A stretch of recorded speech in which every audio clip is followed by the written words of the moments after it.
Okay, welcome back to the shop. So today, we're going to take a look at some of the uses of taking random stuff and making something out of it.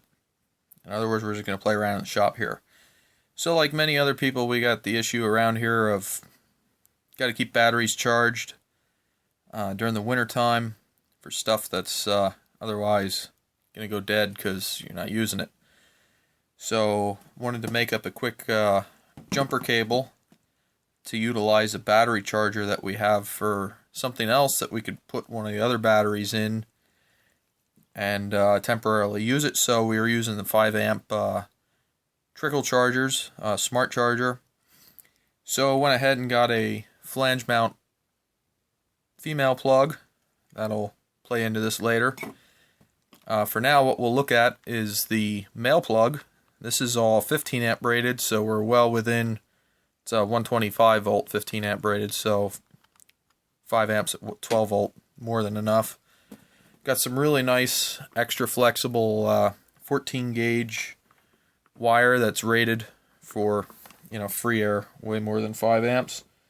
So we'll be using this. We got red and black. Got a hunk of shrink tube. Got two number 10 stud crimp connectors for 14 gauge wire that are not insulated.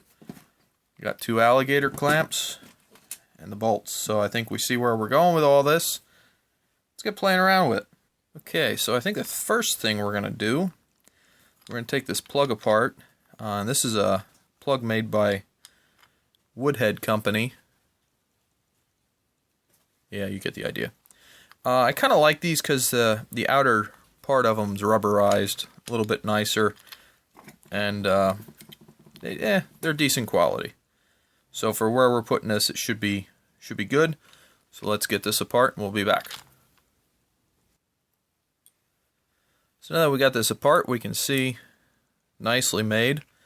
You have your termination point, and it is on.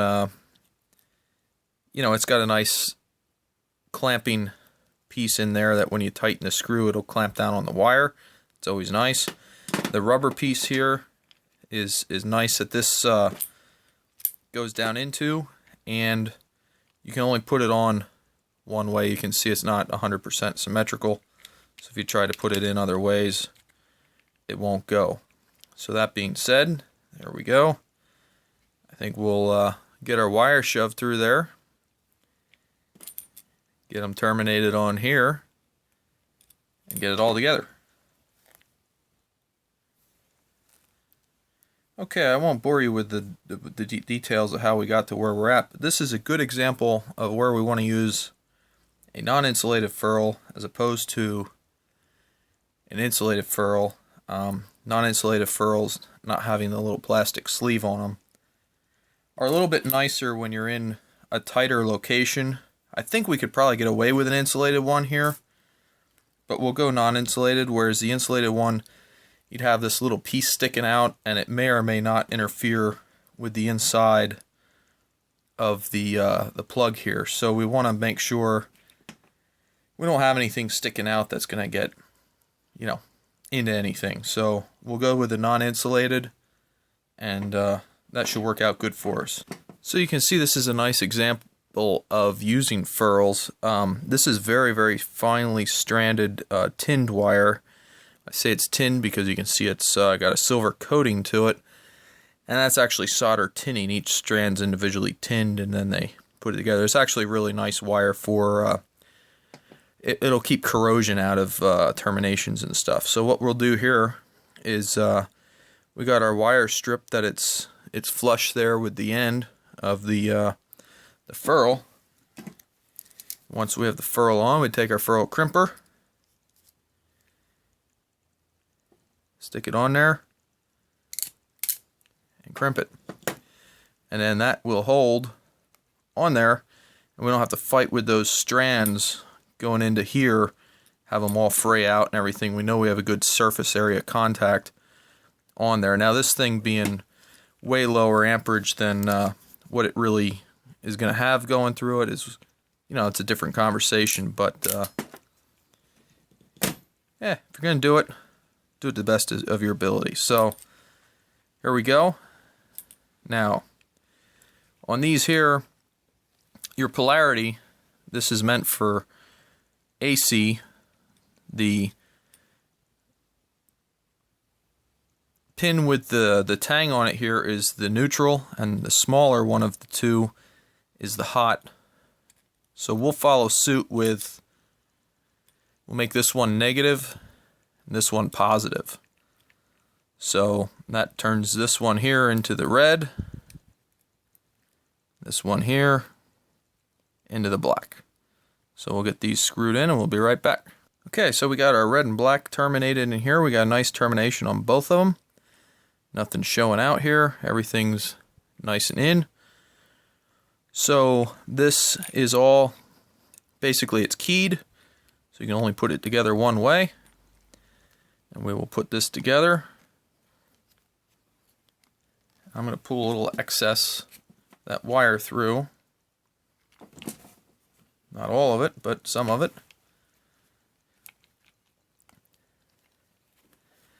We got our plug back together here. We'll get these screws in and be back. Okay, so now we got our screws together. I did not tighten this yet because what I want to do is shrink the heat shrink tubing here onto the two conductors and get it set. So leaving that loose will get us up in there as far as we can. Be using our cordless heat gun, and I really have taken a shine to this heat diffuser here. It's working really nice. So it's a little salty, but it's a nice addition.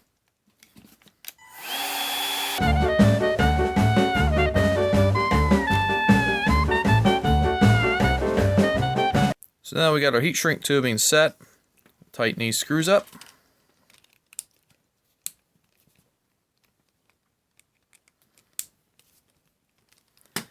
There we go. Everything's good and solid, just like we want it. So that's the feeding end. Now for this end here, all we're going to do is strip these back, crimp this on,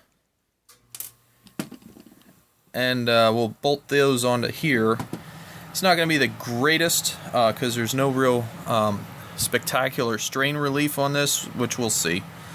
But for what we're doing, should be fine.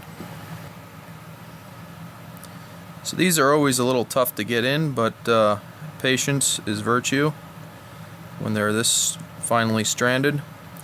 And I'll crimp this, and then I'll take a flush cutter and cut that down.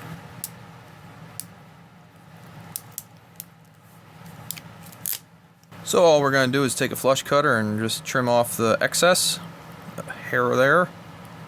Give it a little haircut. There we go. Good and solid.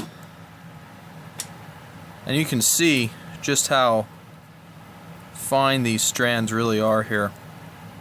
Very, very fine.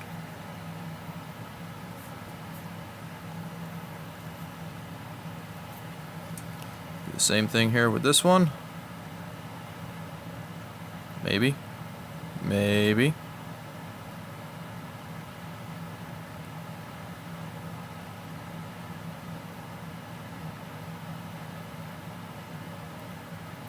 Sometimes twisting them on helps out. There we go. I got it.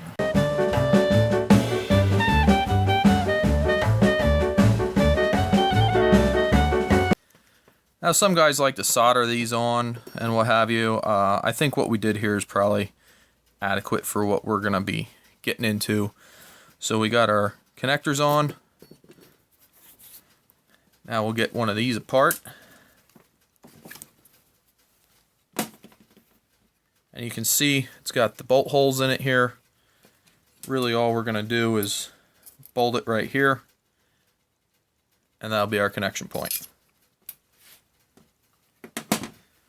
So we want to make sure we slide our rubber booty onto the wire first, so we don't have that bolt it up and realize that we need to take it off again. So, fasteners supplied.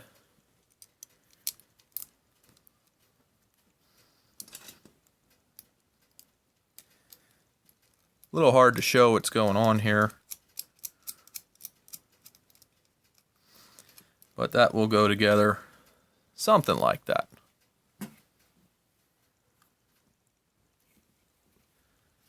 So we'll just use a little Craftsman wrench here. This is before Craftsman ended up being sold at Lowe's. Not significantly further before though. I believe this was purchased at the dying days of Sears Craftsman. Sad time for us all who had bought things at a Sears store over the years. So there we go. That's snug there. And we put the rubber jacket back on.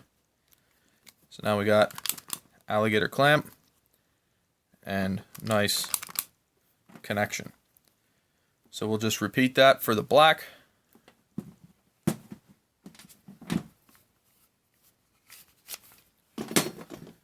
Take off your boot. You know what I'm talking about.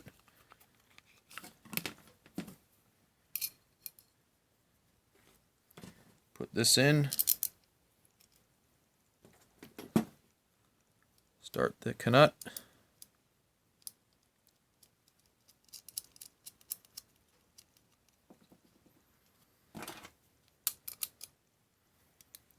Same deal.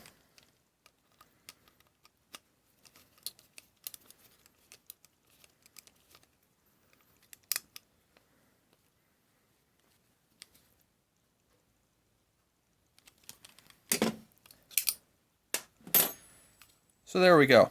I'm not anticipating having any hard pulls on this thing. So this connection will be good enough for what I'm going for.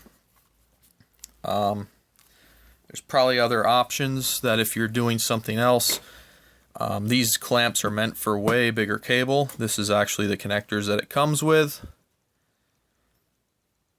And you can see they're designed with a degree of strain relief built in. You'd bend these tabs over.